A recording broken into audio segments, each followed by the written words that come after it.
The following broadcast may contain explicit language and adult themes.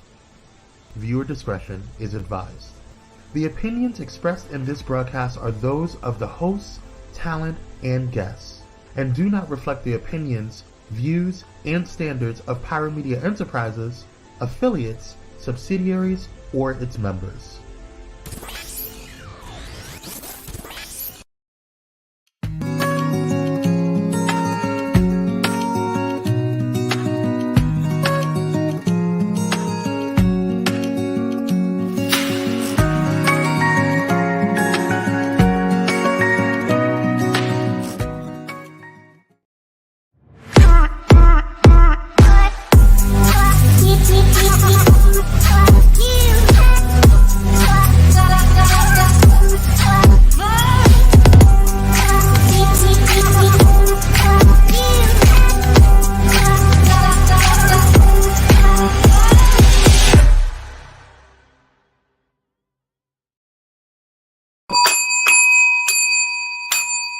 Last time. Okay. Good morning, good afternoon, and good night to all you. No, that's my wrong one. Good morning, good afternoon, or good night, because you can be watching this at any time of the day. It is your favorite duo, Ryan D from Happy Him, and Dwayne from the Networks program, y'all. How y'all doing? Okay, I almost gave them my YouTube spiel, child. That's crazy. Well, welcome to the Healthy Him Show. You know, we do this every Tuesday, y'all, from 4:30 to 5:30, and we are back with another one now. Okay, so I think... And another one. Okay, last week we had an internet outage, so we couldn't do an episode, but this week we are here, we are back, and this is actually myself and Dwayne's last episode. So, yeah, it is. But Healthy Him Show will not be over. It will be taken over by two lovely individuals that you all have met and love. So it'll be in good hands for sure. Mm-hmm. We are just moving on to bigger and better positions in life. And yes, we're trying to excel in those things. And we do not have time all the time. Okay, which is why we're late. We are late. Correct. But nevertheless, we are here. We want to thank Pyromedianetwork for the last time, for always producing us so beautifully. Yes. APLA Health for giving us the jobs we have, and CDC for bringing the Muncie Hunties. Okay, because without them, we would not have the show. We would not have my program. Okay, and yeah, we would just not have money. So we're here, and we love that. And we're queer. I was waiting for it. It rhymes. It makes sense. But other than that, how are you feeling today, Cole? I'm feeling good. I'm feeling rushed. Very much so. But it wouldn't be a Healthy Him Show without it, though, right? I don't know. We didn't have better days. Better days. Like, to end off, you know, us, I feel like, you know, a little hectic, a little wow. Okay, Tyler, watch out now. Okay. Yeah. Mm-hmm. But other than that, I'm feeling good. I'm a little thirsty, I'm a little dehydrated, but I'm gonna get that during the commercial break. But anyway, how are you, co-host? Because we gotta move. Oh, he asking me how I am today, y'all. Oh my God, he never asked. He waited till the last time. But anyway, I'm good today. My birthday tomorrow, so no. Anyways, I am good. It's a great day. Very chaotic, but I'm excited. It's gonna be a great weekend. So there's a lot happening. I'm really excited. Oh yeah. Do you want to tell the people, since you won't be able to tell them? Tell people what? What's happening this weekend? No, they don't need to know. I mean, if you want to know, follow me on Instagram. If you find me, great job. Most people have found me. So if you find me, good job. You're a good FBI agent. If not, sorry. Oh well. Come see me here. I'm always out here. I work here, so I ain't going nowhere. But anyway, nevertheless, y'all know what we do here out here. So we got our Swab and Chill, the commercial you might see later, depending. It's at-home HIV test kit that we send to you because most individuals, or a lot of individuals, do not like coming to clinics. Okay, they want to know their status in the comfort of their own homes. So you can do that by just calling us or emailing us, or texting us, to be honest, or just texting us and letting us know that you want to receive a at-home HIV test kit. Now, Healthy Hemp is not the only ones who do that, okay? Networks also does at-home HIV tests, am I correct? But we don't mail them to you just yet, so. Yeah, but you can still come get one if you would like. Yeah. So you don't have to get fingerpricked all the time, because I know people don't like blood. Okay, but if you want to get fingerpricked, make sure you don't eat or drink anything in 15 to 20 minutes prior to coming in, okay? That includes gum. That includes water. It's true. That includes tea. That's true. Okay, and that includes a Tic Tac, baby. Mm-hmm. Don't eat or drink anything 15 to 20 minutes prior. I don't eat nothing or drink nothing I can't spell. Also, you must be like the spelling champs. But yeah, so if y'all want that, you want that. Oh my God, I love cult movies. Y'all wouldn't understand. But anyway, so we have Stop and Chill. We also have our checklist for Healthy Him and Outside Black. So Healthy Him is for our Black MSM, men who have sex with men. So if you're gay, bisexual, queer, or just fall under the umbrella, we have our checklist for up to $100. We can get HIV testing, STI testing, or monkeypox vaccinations, and monkeypox vaccinations for all of that. Same thing goes for our Latinx MSM if you're queer, gay, bisexual, or fall under any of that umbrella. You know what I'm saying? Yeah. Between the ages of 18 to Can you 34. glance at a dick real quick? I'm screaming. 18 to 34 for our Latinx individuals and 18 to 39 for our Black individuals, okay? And that's where you get the money. Now, if you already know your status and you haven't been linked into care, we can link you into care, or you can be re-linked into care if you haven't been in care for a long time. We've had individuals come here who haven't been linked into care for like 3 months, and they come back and they're like, thank you guys, we're Black. I'm glad I'm back on my medication and doing my thing, getting undetectable. We love that. Period. Because you equals you, okay? Undetectable equals untransmittable. You will always get your education on the Healthy Him Show. Period. Yes. Now, in continuation, we also have PrEP and PEP. You know, PrEP is our what? Networks also covers, in there. HIV testing, okay, for Black and brown MSM 18 and up, okay, and women. Okay, so if you are a woman and you want to get an HIV test, by all means come in. You want to get incentivized, okay? You are Black or brown, or just BIPOC in general, okay? Black and indigenous person of color, 18 and up, come see me or Kaylin from the Networks program, and we will get you incentivized $25 for that HIV test. And if you bring a friend, you can get an extra $20, okay? And if that friend brings a friend, they can get an extra $20. And you just keep the money train flowing, okay? Money train. Mm-hmm. Let's hop on the money train. Let's ride. Okay. Money train. Okay, now we can get to the PrEP and PEP. Okay, so PrEP is, birth control, y'all, for the girls who want to understand it. So essentially, you take 1 pill a day, but now they got the, Epritude. So Epritude is essentially the injection that you would take every 2 months once you get on it, because a lot of people don't want to take a pill every day. But either option we have available. It's just we got to see what your insurance covers, but we can make some shake. We're making things shake over here. So yes, if you want to get on PrEP, boom. PEP is when you have been exposed in the last 72 hours to HIV and you need to get on medication as soon as possible to make sure that you do not seroconvert. Within that, we will get you. What's wrong? No, you was using the vocabulary and things. Anyways, try it. We make sure you do not seroconvert, and then within that, you will have 28 days. So there's a 28-day regimen of pills that you will take, and we make sure you don't seroconvert. And then after that, you should be good. If it's after those 3 days, then we have to talk about other options and plan Bs that we have to take accordingly. But other than that, what about our groups? So on Monday, we have POV, where we have our boot camp, runway boot camp, ran by my G-Ma and 2 uncles.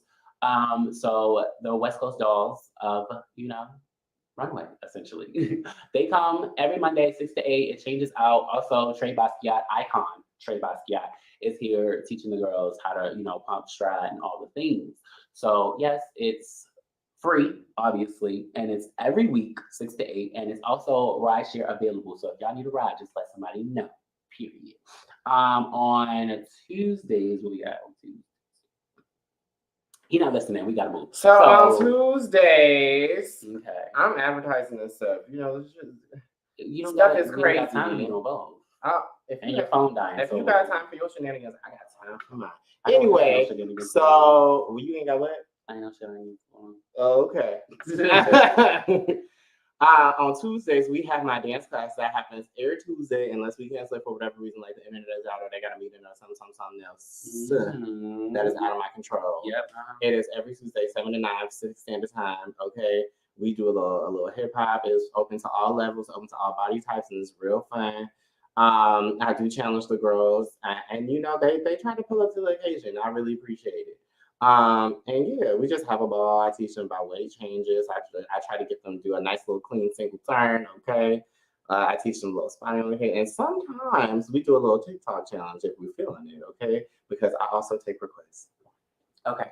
And on Wednesdays, first and third Wednesdays, we have Thrive. Okay, that is for our Black MSM, as I said before, 18 to 39, who are. We got a lot of stuff for Black people. This is true. We love that because we need it. Okay, this is for our Black pause individuals who are 18 to 39, our Black men who need a safe space, just to be comfortable around one another, talk, chit chat, and just feel like you at home and family, you know what I'm saying? So it's ran by Caleb, Malik, and Dion. Originally started by Dion, my counterpart. And they are, helping Thrive. It's called Thrive. So it is being auto-tuned as we speak, as well as Men's Mountaintop. Yes, Men's Mountaintop and Thrive are currently being auto-tuned, but they are coming back soon. Speaking of Men's Mountaintop, thank you so much for that little segue. I know. Okay, every second and fourth Wednesdays, we have Men's Mountaintop, and that is open to all, again, Black and Indigenous people of color, okay, because we are opening up. That's what the auto-tuning is happening as far as like what my friend here was talking about. So yes, that happens every second and fourth Wednesdays at our MLK and CDU location. Okay, that is located on the Charles Drew University campus. Okay, you can't miss it. We have parking. We also offer Uber rides there, and we offer HIV testing on site, where not only do you get like snacks, food, and stuff when you come to these meetings, but if you get tested, you also get incentivized. So how about that? And we say the best for last. Every Thursday we have BQT, Black Queer Talks. Okay, wow. So BQT, we talk about everything between love, sex, relationships, and all those things in between. Every first Thursday, we have a Black queer therapist, Marty Sellers, who's so amazing. Comes in, we talk about different things. He helps us, gets us together, okay? And this Thursday, we're actually having a ballroom town hall because one of the biggest balls on the West Coast is happening this weekend. So yeah, we're having a town hall. We're gonna talk about the things in ballroom. Actually gonna be hosted by Mr. Sabi here. Mm-hmm. So yes, him and my counterpart / father, 11 Miyaki Mugler. So yeah, it's gonna be a cute little thing. So if y'all want to come out, it is from 7 to 9. BQT presents Ballroom Town Hall. Period. And on Fridays we're bringing back mental health. Yes, period. And on Fridays we're bringing back TGIF, but there will be more information about that soon from our new host. Yeah, baby. Without further ado, let's get into today's topic, y'all, because we don't have much time. Bring it in.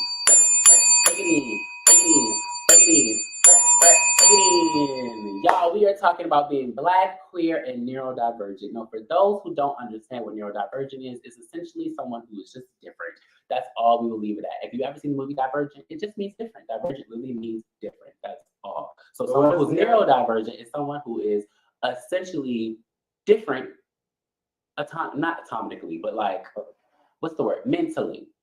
I'll say that. Process. The way you process information, the way you process different things, you're very different. I just like the word different because that's what divergent is. So can we bring our host in, or our guest? Is he here? Yes. Marcel.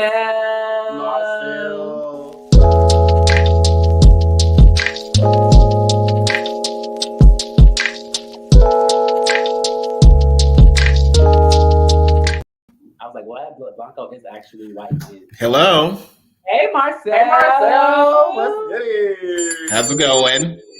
How are you today? Very, very good, actually. I love that. Very good. So for those who don't know, Marcel is a Healthy Him ambassador, and he's also a Healthy Him secretary. We love Marcel. He's been with Healthy Him for a very long time, and we love that he's so loyal. Period. Okay. And I'm glad you were here to do this. I'm glad you were here to do this show. Actually, our last show, I'm glad we always do intersectionality. I know. We never talk about neurodivergency, and I feel like that's a good thing to talk about, and it's something different that we don't really talk about within being a Black queer individual. So starting off, Marcel, we know your name now. What are your pronouns? Let's start. Well, I use he, him, his for pronouns for sure. Okay, he, him, his. Got it. Him, his. So we want to debunk the word, because I said different. I always like the word divergent because, have you ever seen the movie Divergent? I actually seen the first two movies. I haven't seen the third one. Okay, but you've seen the first one. That's all I'm Yes. asking. It's 3? How do you feel about it? Yeah, it's 3. Yeah, I feel like it's very good. It's like you have like three different like it like I know it includes like everyone, and like everyone has like different needs and like different like opinions and in sections. It's like it's so cool, and I just like the strategic part of it, like having like a plan to like overthrow like the bad people and all that such good stuff. It's just that's a good movie right there. Exactly. It's like Hunger Games, low key. That's why I like both of them. But with my thing with Divergent, I've always used that when people like ask me like what would you be, like what faction, I'm like I'll be Divergent. I don't think I would fall into any faction. So that's why I like the term neurodivergent, because I hate the term like disabled. I feel like, how do you feel about that word? Disabled, like I actually agree with you. Like in the past sense, I don't like that word that much, because it's it's like someone like punches you in the gut, Mm-hmm. and it's people and I think it's based on like the social media and like how people like portray that. If they don't understand what you are, they just like either they like write you off, or just they just like poke fun of it because of like they have their friends around and stuff like that. Right. And it's what do you? Oh, go ahead. I'm sorry. oh, and another thing, like when you like out there, like if you want services and you want a place to like lay your head down, and you have to like play the system and not and like be yourself, because people they put stuff on you and say that because it benefits for them. Mm-hmm. That part. So, what do you prefer to identify as? Obviously, we don't like disabled. Do you like neurodivergent, or do you prefer another term? I really do like neurodivergent. Okay, that's good. Okay, Yeah. I'm glad. So I was making sure, I was like, did I get the right word? Because that's the word I like Yeah. using. And I'm like, a lot of people don't like using that word. Some people just be like, Yeah. no, I'm just like, I'm just different. I'm like, okay, you're just different. That's fair. I get that. So do you want to share with the people like what your neurodivergency is, and when you were diagnosed, if you don't mind? Oh, of course. So my diversion, I think I said it right, is that I have Asperger's syndrome, which is like a form of autism. It's like a high functioning autism. Yeah. And I've been diagnosed when I was like, I think I was 2 years old when I was first diagnosed. And basically is that we do process things differently, Mhm. but we do have like similar like hobbies and like repetitiveness hobbies and like choices that we do. I think it's more based on the social interaction part. Like we Mhm. have like different like set of stuff to go through. Like for instance, if I like, because my favorite is like I like trains a lot, and like that's one of my favorite subjects because I like riding on trains and stuff like that. And I would like maybe I would like talk about it over and over, and then like people would like think that that's weird or whatever. And maybe being social for being in the middle of like interacting with people and like having challenges of like following social cues and stuff like that. Mhm. It's more like a social, like awkward type of thing. Right. And you have a your podcast is called what? Writing the Tea. Yes, writing the tea. Writing the Tea. It, Okay. it's So that's based why on that makes sense now. You yeah like training. It makes sense. Okay, I yeah like that. That makes sense to me. And he be yeah listening to a bomb. I was about to curse. He be listening to a really good soundtrack while he be on the trains too. Y'all got to get into it, because that's honestly that's why I listen, because the music is banging. Like y'all got to check out his podcast for real. Period. yeah. If you like It's good R&B, if you like good music, oh yes, okay. all the genres in the world. I mean, Uh-huh. just to like like while you're riding on the subway, you make your commute easy and like stress free, and like it makes you calm down the nervous system and like makes you feel relaxed. I just listen to good music, you know. Okay. I feel that.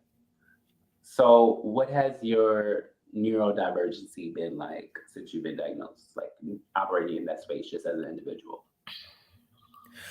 I think when I was little, like I didn't like know that I was like neurodivergent because I think I was just because I was young, you know, like I don't because I was busy like playing and like being a kid.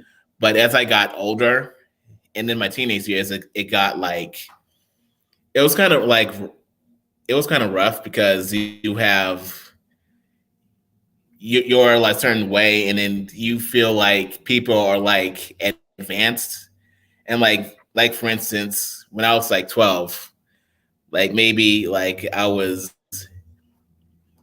thinking about being with like other people, like girls or like sex or like drugs or anything like that.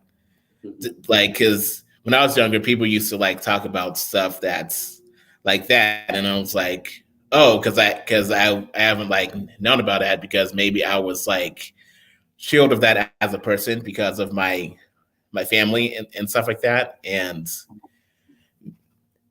maybe because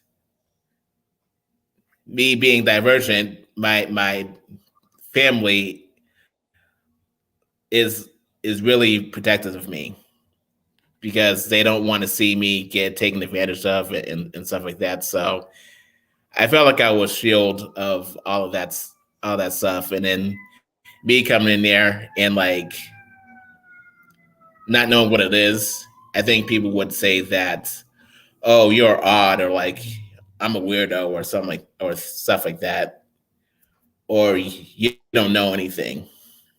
Mm-hmm. That makes sense. And I feel like, you have something to say? No, I'll go for it. Oh, okay. And I feel like a lot of times, well, first off, me and Dwayne both have history for the people watching. We both, and Marcel, obviously. We both have history being behavioral health therapists. Mm-hmm. So we've dealt with individuals on the spectrum. And with that, I can't speak for you, but I personally feel like a lot of individuals who are neurodivergent are more intelligent than people who are not, if I'm being honest. So I feel like it makes sense why most families do shelter their children since they're different. But I also just feel like they're intelligent and able to take care of themselves as individuals.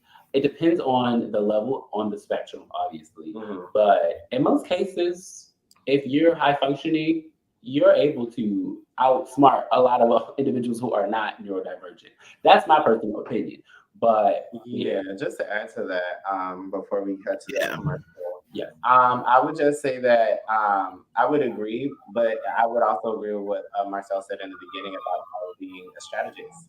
Like, I feel like a lot of people on the spectrum are really like strategic about like, you know, not only how they go about life, but how they go about, you know, maneuvering, you know, Right. people not neurodivergent and things like that because of, you know, experiences that they may have come into contact with and or have grown up with since their diagnosis. right. I agree. Mm-hmm. But without further ado, thank you so much, Marcel. We're going to get into a quick commercial and we'll be right back after these short messages. Boom. Alrighty.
Are you in need of a quick and easy way to know your HIV status?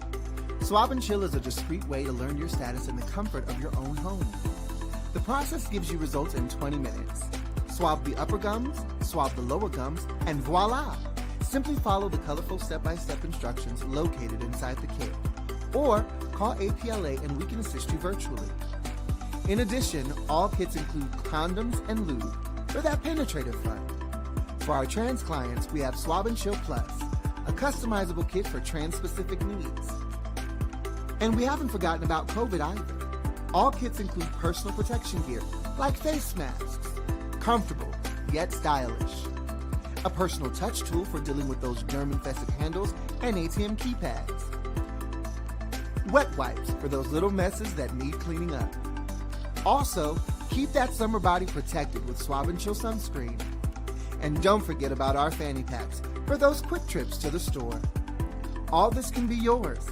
Simply call Swab and Chill at 323-329-9713 or email us at swabandchill@apla.org. We would love for you to be part of our Swab and Chill family. Come swab and chill with us!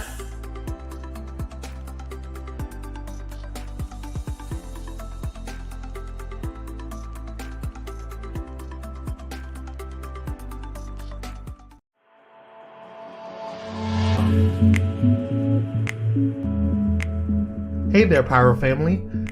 Quench your thirst on and off the workout floor with our sizzling partnership with the coldest water. Enjoy an exclusive deal made just for you. Simply scan the frosted QR code with your phone or catch the icy link in the chat for all their chill products. Stay hydrated and make those flames roar. All right, let's get back to the show.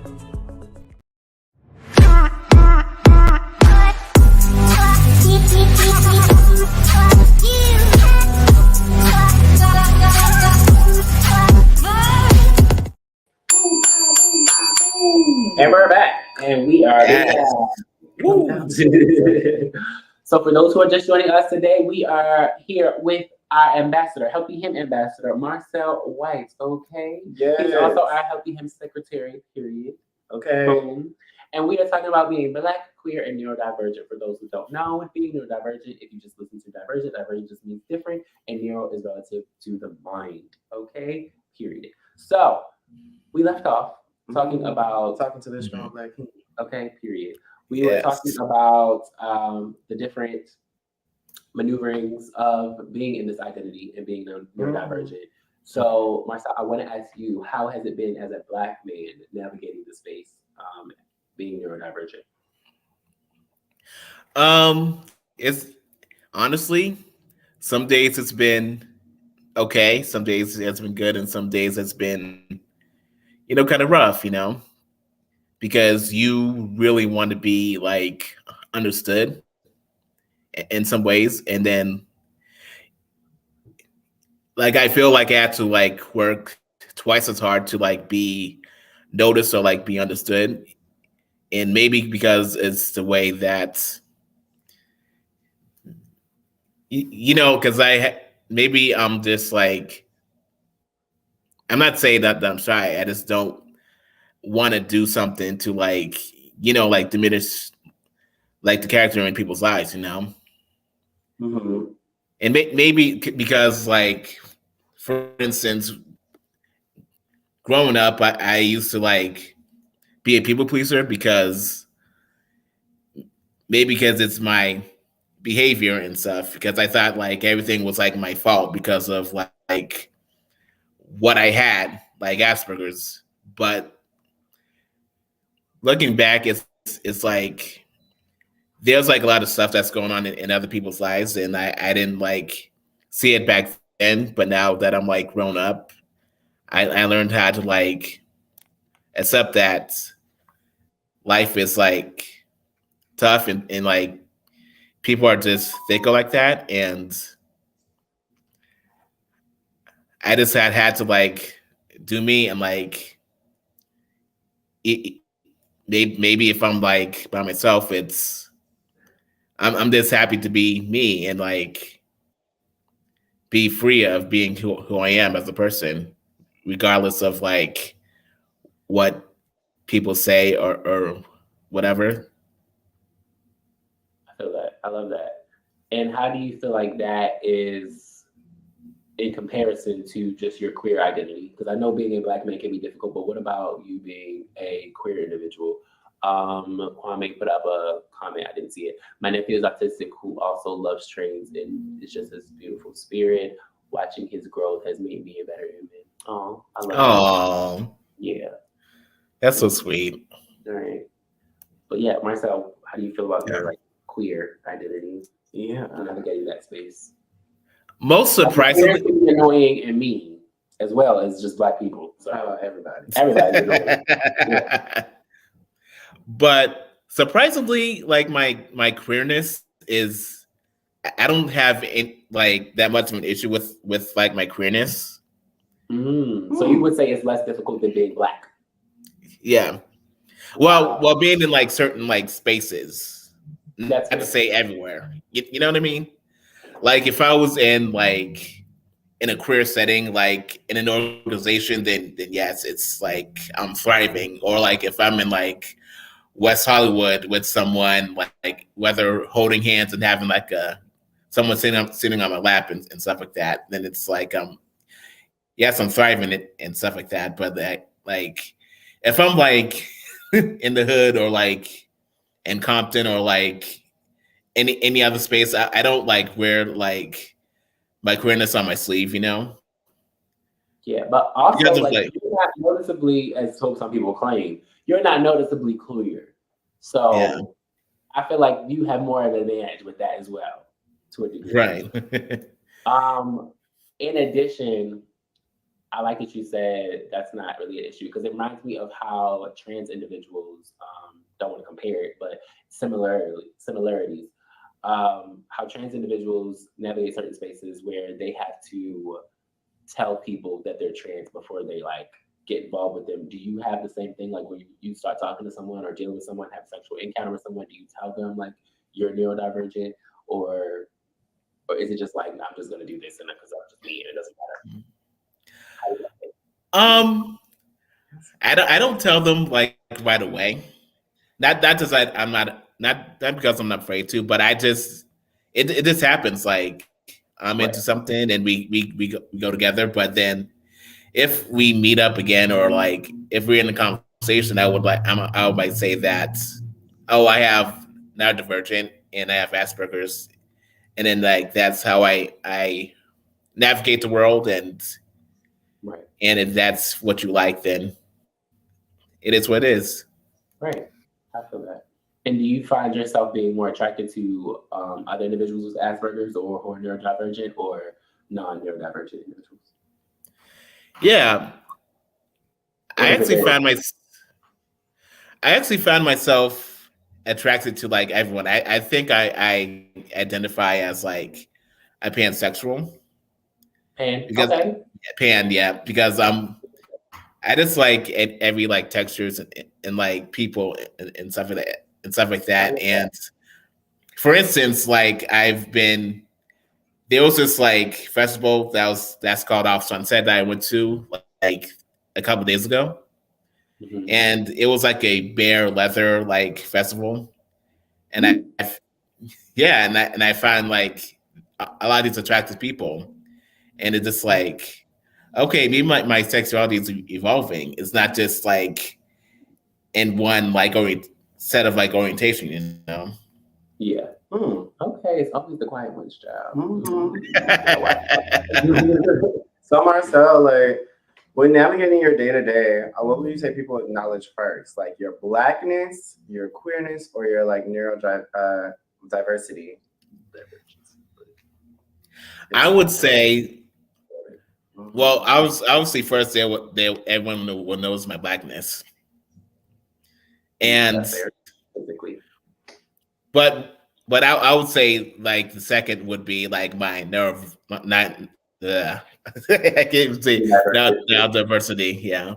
But maybe because I mellowed out over the years because I used to be like, you know, like energetic and like hyper because I was like a kid, but then I like mellowed out, and that's probably why I got my like quietness from, because I like to observe people and like see how they like, like feel them out, and maybe people would think that and maybe people would think that it's like uncomfortable or like odd or something, but then like, well, then that's who I am, I always like to get a feel of like, who are you and like, what are you like before I like completely like jump all the way in. And then like lastly, as I said before, it's my queerness is like last, because it's like I said before, I don't like wear it on my sleeve. Yeah. But then, well, unless it's like at a setting, Mm-hmm. So it's all place and time, essentially, like everything else usually is. Oh, place and time. Exactly. So if you're around a bunch of black people, it's like, oh, he's black. So they would notice your neurodiversity instead of your just because everyone else there is black. If you're in a queer space, everyone's there queer. So it would be like, okay, he's queer, but he's black. And then maybe later notice your neurodiversity. How is it? Do you have any other neurodivergent friends or associates, like partners, family members? Yeah. I think I have a cousin that's the same as me. I think he's a neurodivergent, but we haven't like spoken to in a while. But we're now getting back into like speaking, because he lives on the East Coast and I'm on the West Coast, and we have our own busy lives. But other than that, I don't have any other like neurodivergent partners. But I did have like normal and like other encounters.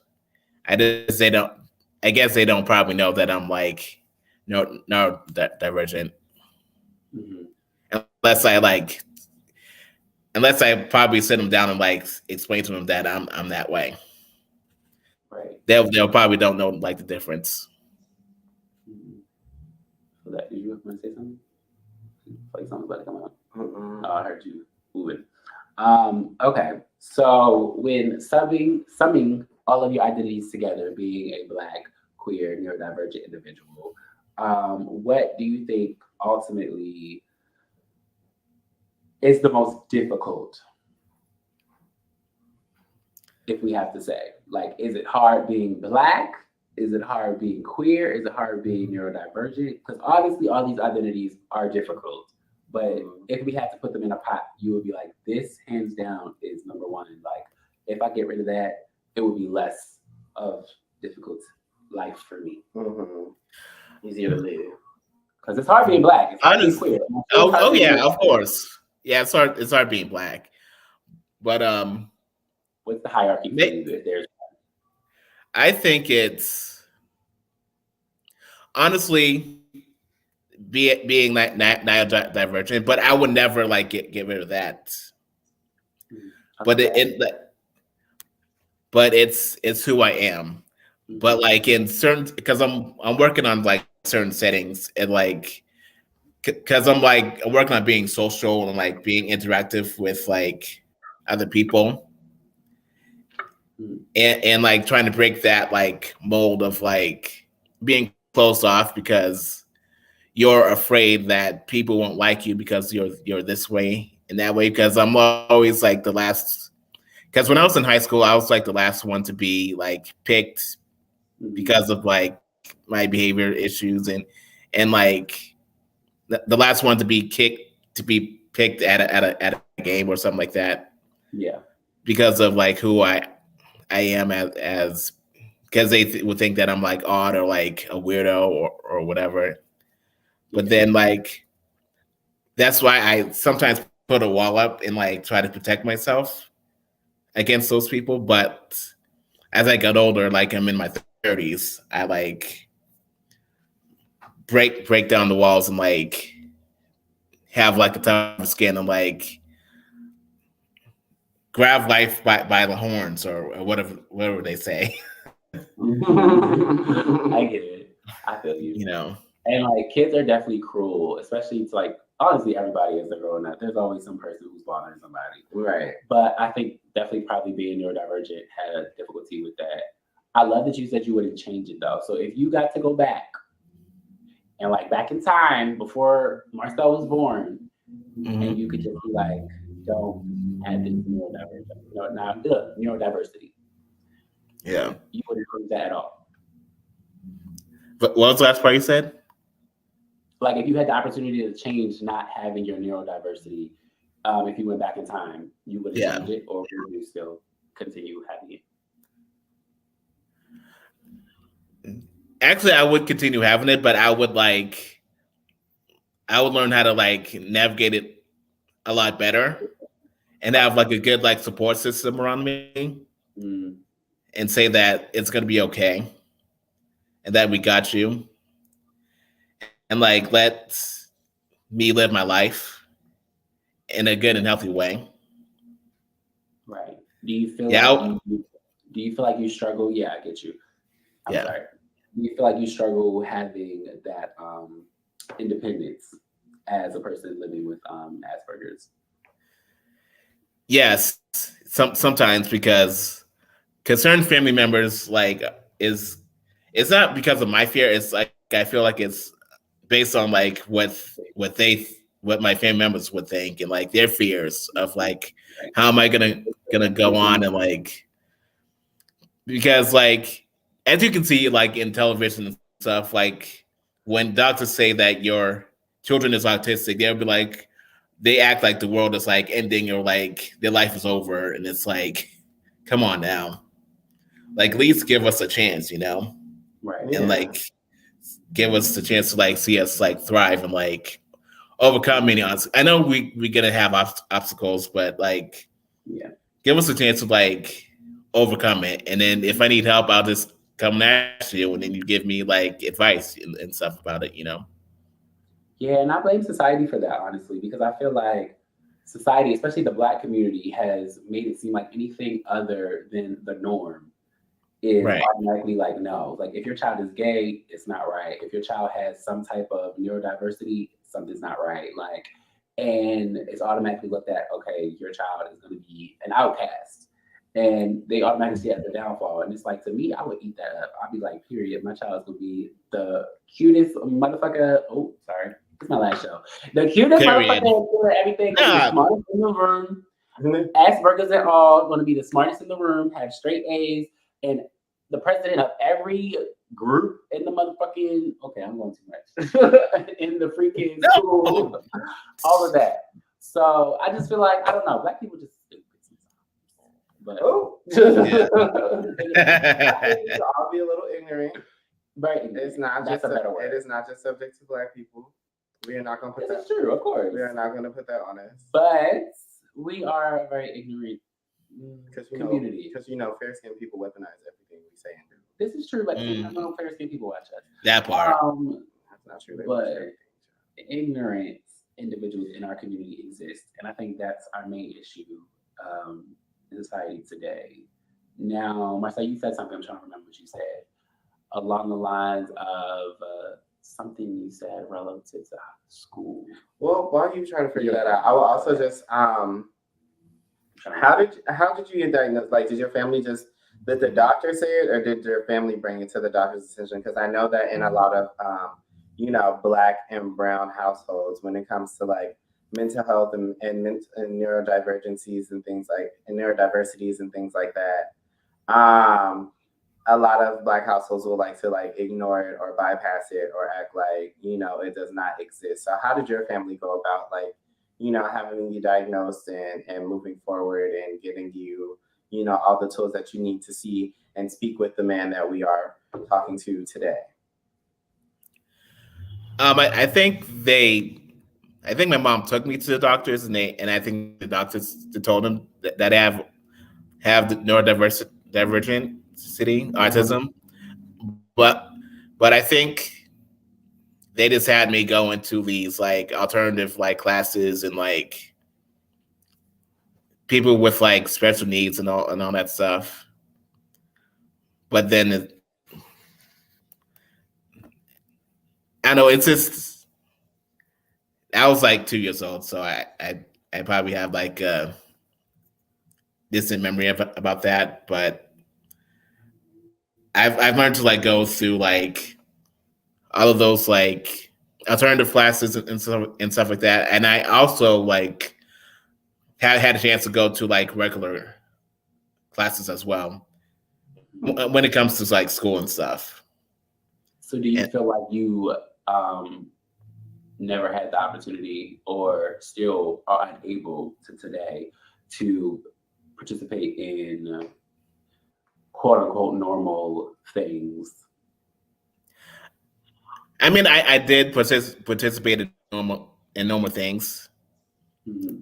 It's just that maybe I was just thinking too far in advance because I want to be because I want to be like a writer and like because I like a lot of movies and stuff, and I wanted to like like feed that passion, and then like maybe I let stuff like go in the back burner, like homework and stuff like that. Mm-hmm. So I was probably so I was probably like a not the best student, but like try to like push forward with all that and like trying to be optimistic, because I thought that people didn't like want me in there because I did feel like an outcast as well. So I just focused on doing like my own like career and like figure out what am I gonna do after like I graduate and stuff like that. Got you. Now we have a comment from No Not Me. Thanks for bringing this topic to the red table, y'all. I'm screaming. Could y'all talk about top 3 things that friends of neurodivergent people do wrong and what the fix should be? That's a good question. Oh, that is a good one. So Marcel, that's for you. Yeah. How do you feel like people should operate the space of dealing with or being friends with a neurodivergent person? I would say that don't like call it like not neurodiversity, like what it is, like because the word disabled has like a big way on it. Like I agree. I wouldn't say like disabled because it's like misplaced, Yes, definitely. And I think that the next thing is like don't assume that we have it all together. And like for instance, if say that I don't know something, or like something that's like stands out different to me, I wouldn't like let them like don't like abandon them and like think that they like know what they're talking about. It's like walk them through it. Got you. Yeah. Okay. But don't do it in like I would say a condescending way. Yeah. That's levels to that too.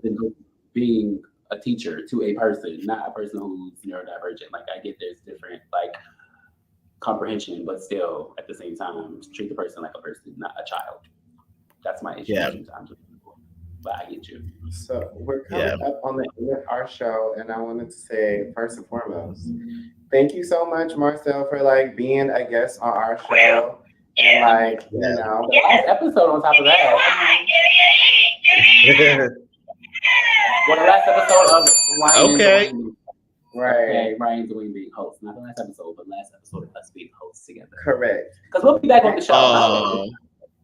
Anyway, so what advice, Marcel, would you give our viewers who may also be neurodivergent and are trying to be more independent and not let their divergent identity define them? Ooh, that's loaded. It is loaded. Advice. But I would say like to not let people get you down, or like find ways to like stay positive, or do the stuff that you want to do, and don't let anyone talk to you take that away from you, and just like push forward, because eventually people will eventually understand you. And like if you just keep trying and like be the light and like just be bold and just like go out there and like grab the opportunities, I feel like it's going to be a blast. And I'm talking about for me as well, moving forward.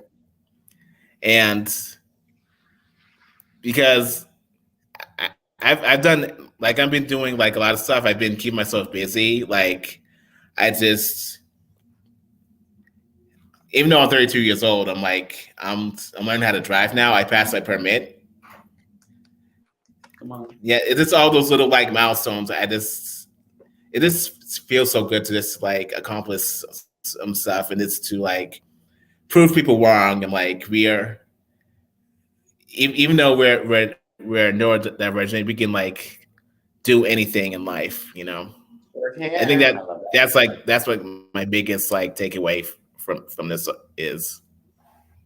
Period. I love that. Well, thank you, Marcel, for being on the show. And to end the show, our last show, I just want to quote 3 icons, okay? First off, Miss Tabitha Brown, you go have a nice day. And if you can't have a nice day, don't you go ruin anybody else's, okay? And then Paul, Mama Roo, how the hell you gonna love somebody else? Huh? Grandpa, Mama Roo, same difference, you know? How the hell you gonna love somebody else? Can I get an amen? Amen. Amen. And last but not least, Royalty Ryan. I am growing. I am healing.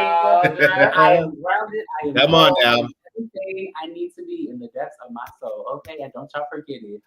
Without further ado, it's the last time you duo is signing out. Okay, it's your favorite duo saying bye.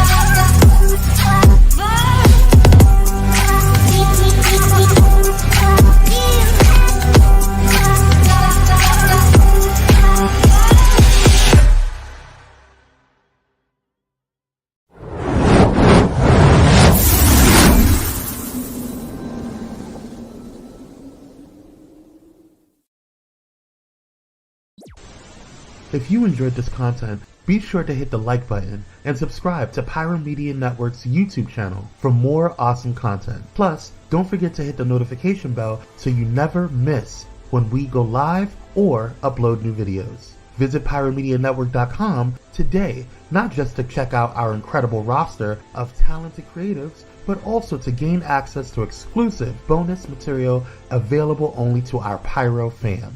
Show your support for this Black-owned indie network by donating today. Help us keep igniting brands everywhere.